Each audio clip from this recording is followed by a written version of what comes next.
estructurales, fisiológicos, funcionales del ser humano.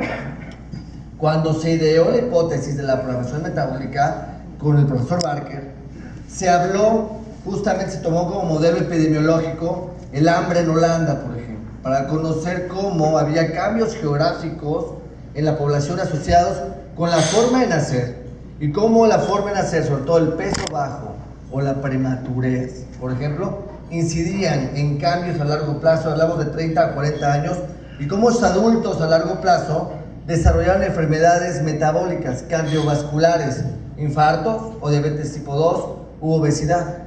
Y aquí nosotros también lo estamos viendo. Con las guerras y la ausencia de alimentos, el cuerpo humano genera un fenómeno de adaptación, sobre todo si se presenta en la mujer, en el periodo de la gestación, y cómo existen cambios metabólicos madre-hijo, madre-feto, que dan lugar a cambios con el tiempo. Entonces, cuando hablamos de programación metabólica, es indudable que estamos hablando, sobre todo, del papel que juegan los nutrientes en periodos críticos de la vida. El objetivo de la plática es finalmente reconocer esos conceptos, la importancia que tienen. Y quiero decirles que en la actualidad no solamente los nutrientes en sí juegan un papel en la regulación y expresión de los genes, sino también hay otros factores más.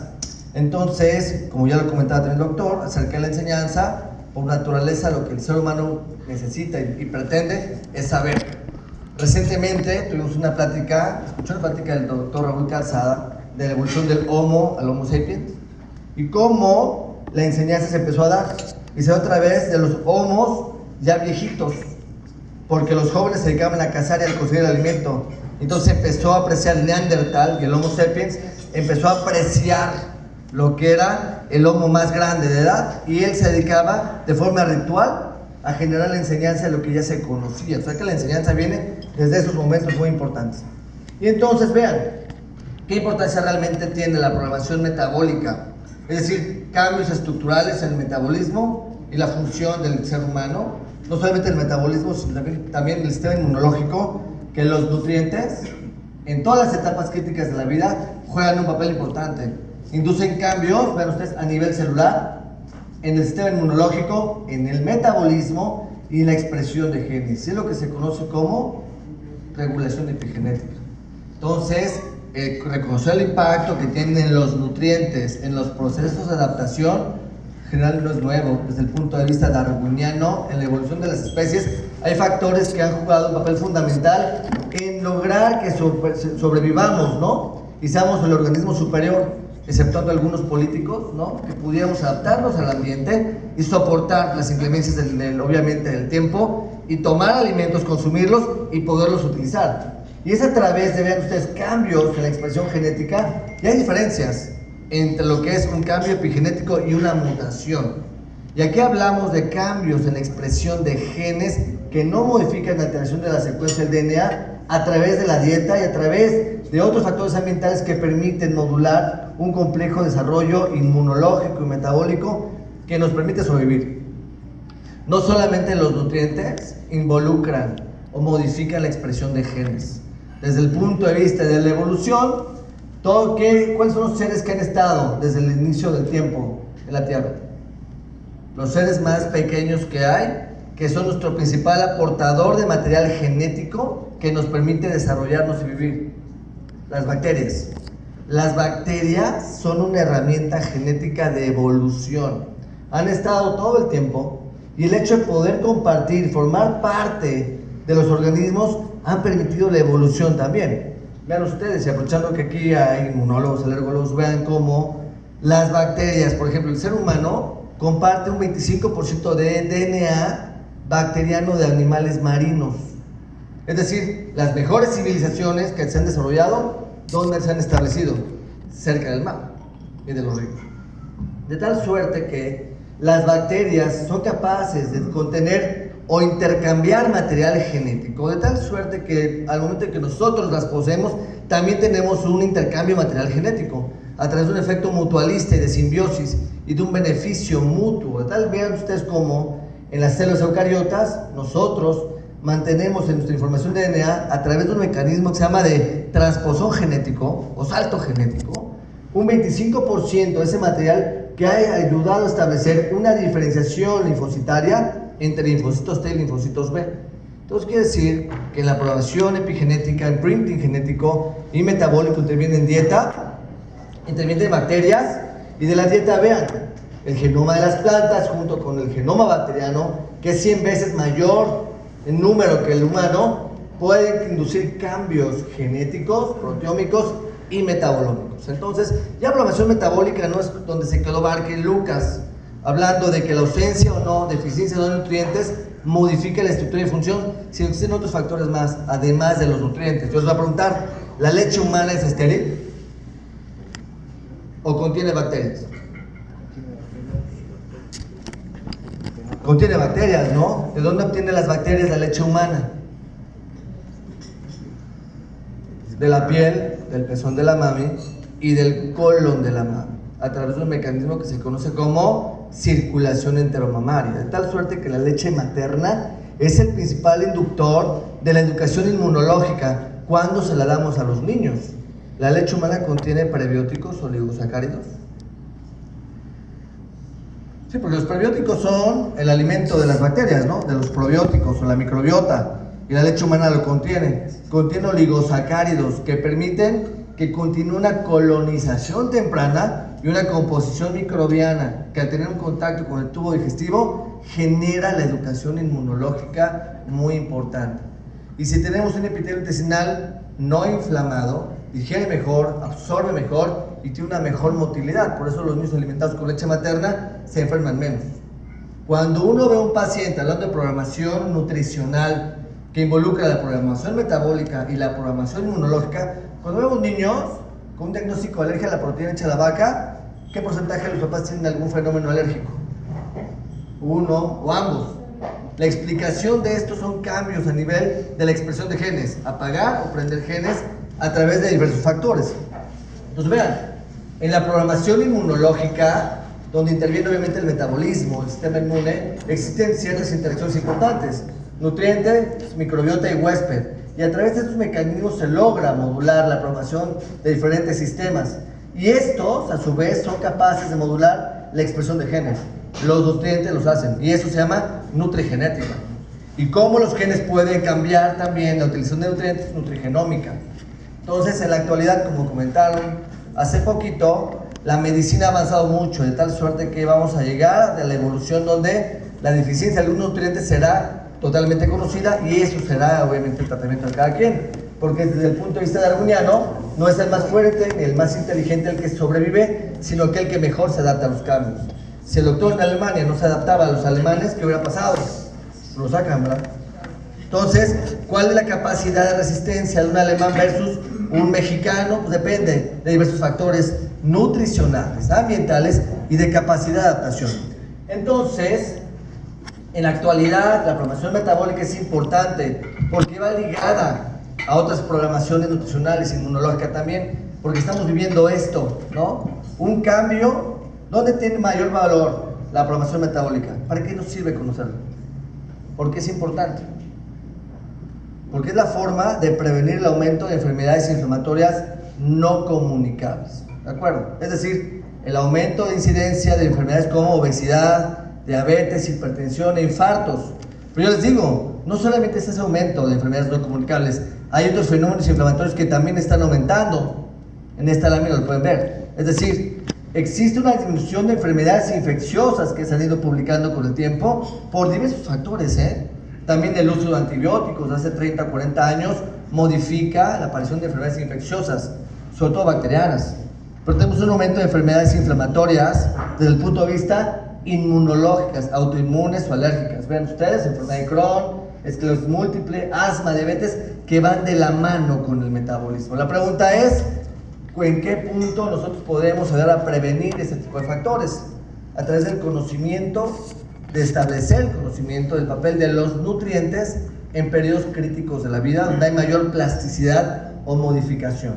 Y obviamente el que es el modelo para conocerlo es durante la gestación, porque ahí existe unas variables muy importantes a través de la madre.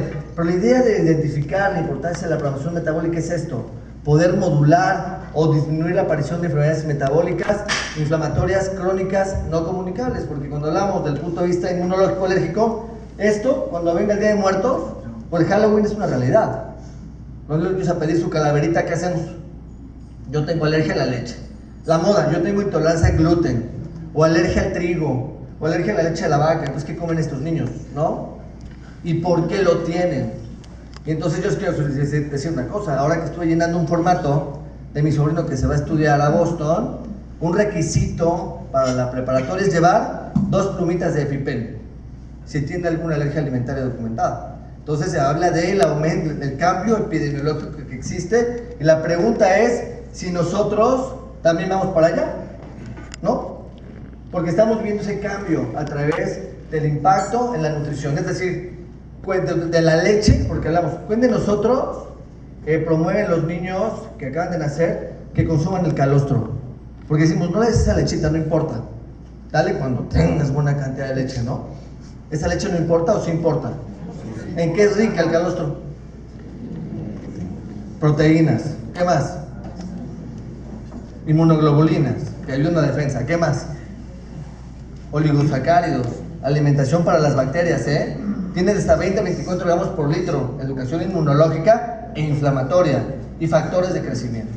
Lo que quiere el intestino en ese momento del tubo digestivo es crecer y mejorar adaptabilidad. Y un órgano regulador del sistema inmune es el tubo digestivo.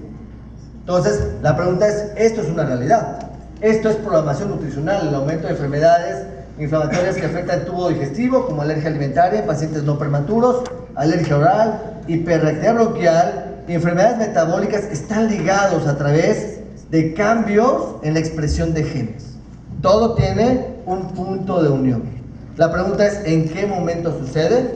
Desde el periodo pregestacional. Es decir, una niña malnutrida será un adolescente malnutrido y una mamá con malnutrición, que dará lugar a un niño con malnutrición. Cuando dicen, ¿dónde empiezan los factores metabólicos? Desde la infancia del niño.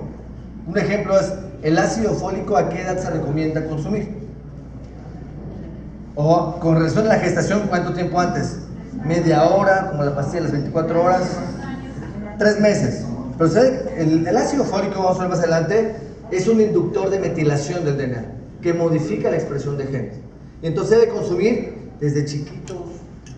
Y acuérdense que a poco la mamá la usa por generación espontánea. Viene su otra mitad, ¿no? También el varón debe consumir ácido fólico. Porque esa información genética se transmite y modifica obviamente la del bebito que van a nacer. Entonces, cuando hablamos de programación metabólica y nutrición, programación nutricional, lo que yo quiero comentarles es que ya no solamente estamos obligados a pensar en que el niño gane peso y talla. ¿Cuántos de ustedes tienen un infantómetro en el consultorio? Infantómetro, del de veras. No la cinta métrica, y la mide mi enfermera Juanita, y si me cae bien le sumo 2 centímetros, si me cae mal le quito. Un infantómetro y un estadímetro, porque nosotros somos los principales valoradores de la nutrición infantil. Y entonces, cuando hablamos del sobrecrecimiento o sobrepeso o obesidad en niños, ¿en qué momento se genera el rebote de adiposidad en niños? ¿En qué momento de la edad? ¿En qué edad? Es cuando van muy bien los niños y de repente bolas, ¿no? Era prematuro y ya a los 2 años ya pesa sus 12, 13 kilitos, ¿no? O entre los 3 y 5 años, cuando yo me acuerdo que estaba aquí en el puerto, los niños de 7 años eran costilludos y rodilludos, parecía que tenían osteosarcoma, ¿no? Así. Ahora no se le ven ni las costillas, ni las rodillas. Entonces ese rebote de adiposidad, ese cambio metabólico, ya está demostrado, entre los 4 y 7 años ocurre. Y cuando llega la mamá con el consultorio de 8 años, ¿usted se encarga de la obesidad? Sí, pero antes, antes de los 2 años. Después, cuando todo eso ocurre, los cambios metabólicos, la plasticidad es diferente. La formación del tejido pardo, adiposo, los cambios en el hígado, los cambios en el páncreas, son completamente diferentes. Que son los que queremos ver adelante. El adulto es resultado de su alimentación durante la infancia. ¿Quiénes son los responsables de la calidad del adulto de vida? El médico general, nosotros, ¿no? Porque es cultural, la dieta es cultural. Es decir, si al bebé le gusta comer el pancito o la merienda, pues el bebé lo puede comer, pero el niño se come 3 o 4 panes, ¿no? o cereales, o alimentos procesados, ricos en nara, por ejemplo. Y entonces vean, durante la gestación pueden existir cambios muy importantes y hay modelos de expresión. Esto es un defecto del tubo neural, ¿no? Y la deficiencia más frecuente nutrimental, ¿cuál es? Ácido fólico. Y también la deficiencia de ácido fólico está asociado al aumento de cáncer de colon, de riesgo de cáncer de colon. De tal suerte que durante el periodo gestacional pueden existir cambios aunados a la mami, al soporte o aporte de nutrientes a través del cordón umbilical que inducen cambios metabólicos en los organismos del feto. Y lo que se vio, los hijos de madres desnutridas tenían una menor cantidad de nutrientes y aporte a través del cordón umbilical y el feto generaba condiciones de adaptación. Y entonces, como en todo, cuando un paciente está en choque hipovolémico, ¿hacia dónde se va la sangre? Al cerebro. Aquí pasa igual. Hay una redistribución del flujo de nutrientes y se van al cerebro y se sacrifican los órganos que en teoría no son necesarios para vivir. Y hablamos del hígado, del páncreas, del intestino, Y entonces son niños que al final del tiempo las hormonas, no se secreta suficiente cantidad de hormonas que inducen el crecimiento, insulina o factor estimulante de crecimiento similar a la insulina, ¿de acuerdo? No hay un buen desarrollo de las células de los islotes del páncreas, no hay una buena reserva de glucógeno en el hígado o depósito de tejido magro en el músculo o del miocardio. Son niños que tienen todo ese fenómeno de adaptación y entonces como se acostumbran a lo poco.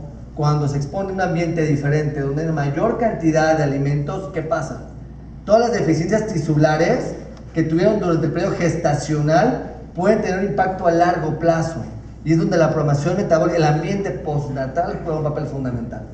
Porque al exponerse, obviamente, a esos cambios, se generan efectos a largo plazo. Aumenta la resistencia a la insulina, alteración del metabolismo de los lípidos, aumento de enfermedades del tejido coronario, de la enfermedad cardiovascular, y son lo que se ha visto. Entonces, llega la importancia de los 1000 días. Y quiero decirles que a raíz de la plática del doctor Calzada, donde los homo y los orangutanes, ¿saben cuál es el periodo de crecimiento gestacional de los orangutanes? Pues más o menos son 290 días, más o menos, o sea, el periodo de gestación. Y entonces, antes, por ejemplo, los cambios estructurales de evolución del ser humano generaron en la hembra, que ahora es la mujer, una pelvis más estrecha, que anatómicamente la capacidad de pasar por el canal del parto del bebé tiene que pasar entre 6 a 8 centímetros, y si tiene una cabeza más grande o la mamá una pelvis más estrecha, no pasa. Lo que quiere decir con esto es que en teoría nosotros al nacimiento seguimos siendo prematuros biológicamente hablando en comparación con otros mamíferos. Y entonces esta importancia de los famosos 1000 días habla justamente hasta qué edad, hasta los 24 meses o hasta el año,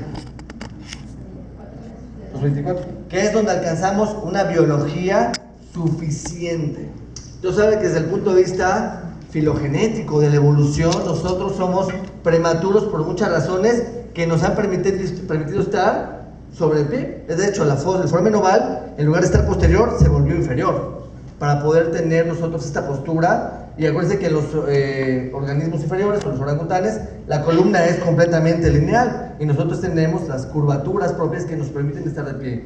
Esas adaptaciones obviamente tuvieron pros y contras desde el punto de vista del nacimiento y metabólico. Entonces, el reconocer la importancia de la nutrición en los primeros 1000 días desde la gestación a los 24 meses son lo que tiene la importancia y de lo que vamos a hablar para poder prevenir enfermedades inflamatorias no comunicables, porque integra la programación fetal, la programación metabólica y la importancia de las proteínas, ¿no? Está la famosa teoría del profesor Bertolt Koletzko de la proteína en alta cantidad, la hipótesis de la proteína temprana, es decir, un aumento en la cantidad de proteínas en una fórmula infantil induce cambios en la producción de hormonas que estimulan el crecimiento, insulina y la hormona de crecimiento, la IGF-1. Y entonces, un niño que toma pura fórmula infantil no induce saciedad, ¿de acuerdo? Comen hasta el pañalazo y se ve cómo esa proteína induce la secreción de hormonas. ¿Y cómo es el niño? El niño con sobrepeso el primer año va a ser el paciente con sobrepeso probablemente de niño, de adolescente y de adulto. Entonces, los cambios son fundamentales. Y entonces, vean ustedes cómo una parte importante es que durante la organogénesis, la mayor parte de la organogénesis, un buen porcentaje de las mamis no saben que están embarazadas hasta el tercer mes o cuarto mes. ¿Y cuándo se genera toda la estructura de los órganos? Pues en el primer trimestre. Entonces, ¿aquí qué pasa, no? La importancia de poder generar, como dijo el doctor, enseñanza de salud infantil y salud reproductiva y el reconocimiento de este papel, porque si tenemos población desnutrida que se embaraza, con el tiempo generaremos niños desnutridos que tendrán un aumento de enfermedades crónicas no comunicables y no hay servicio de salud que los pueda manejar, porque a los 30, 40 años son diabéticos, hipertensos y obesos. Entonces, una niña malnutrida, ese es nuestro objetivo. Y un de chiquito que no tiene un buen crecimiento y desarrollo, también es un objetivo, porque obviamente cuando hablamos de plasticidad, entre el desarrollo de órganos y desarrollo del cerebro, también existe un límite.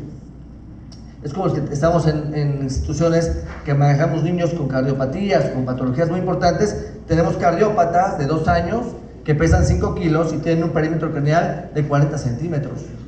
¿Hay qué plasticidad habrá? Los nutrimentos, todos, juegan un papel fundamental en el crecimiento y desarrollo lactante. No solamente la cantidad y el aporte para crecer, sino tienen obviamente funciones, vean ustedes, inclusive en el sistema inmunológico. Cuando hablamos del hierro, zinc, selenio y ácido fólico, que a largo plazo inducen cambios, vean, en la programación metabólica temprana. Esta es la que ocurre en el periodo postnatal inmediato. ¿Y a qué se refiere esto? A que existen modificaciones en la alimentación que inducen cambios que pueden ser permanentes o a largo plazo en la estructura y función del ser humano. Y lo más importante, vean, en periodos críticos de la vida, no solamente la gestación, sino hablamos de la lactancia, la pubertad y la tercera edad.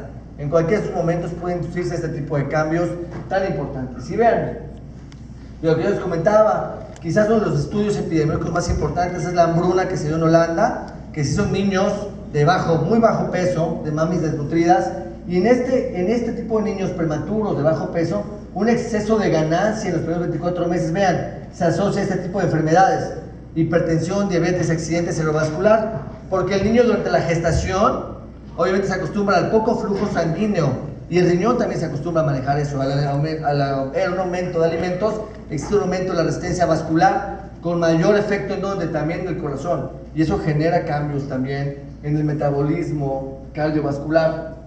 Y aquí es lo mismo. Entonces la pregunta es, en útero existen cambios fundamentales, aquí está, vean, en mamis desnutridas u obesas existen cambios y se llama la hipótesis de la programación fetal o de Barker.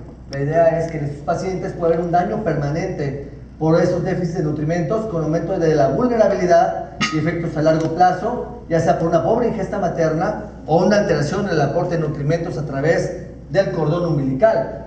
Y en el feto, ¿qué va a pasar? Todos estos cambios. Vean, hay una alteración en los depósitos tisulares del hígado, del páncreas y de los riñones.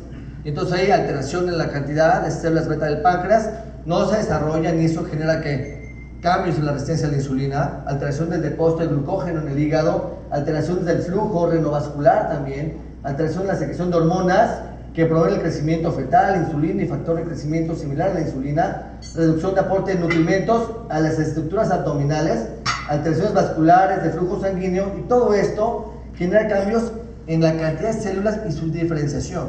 Entonces un feto que tiene todas las células en escasa cantidad y no evolucionadas, cuando se pone esa cantidad de alimentos, ¿qué va a pasar?